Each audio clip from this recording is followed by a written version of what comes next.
Rúmfræði er ákveðin grein innan stærðfræðinnar sem fjallar mismunandi rúmfræðileg form, það er að segja mismunandi munstur.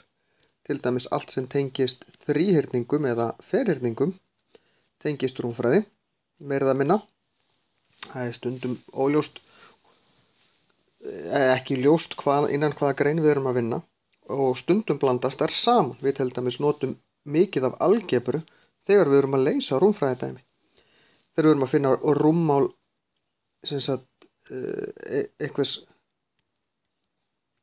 kassa eða einhvers forms, flatarmál, ummál, þegar við erum að vinna með hring, þetta er meira eða minna allt innan rúmfræðinnar. Þar vinnum við mikið út frá alls konar formúlum og þær eru flestar mjög gamlar og mikið af þessum reglum eru frá tímum forn Grikkja eða jafnvel forn Egypta. Það hét Evklíð sem að bjó til fyrstu svona heilsteyptu rúmfræðibókina fyrir meira en 2000 árum síðan. Og það er svona frekar, er ekki mikil þróun í rúmfræðinni, það er meira í eðlisfræðinni sem er svona aukagrein stærðfræðinnar, það sem hefur verið einhver þróun síðustu aldir.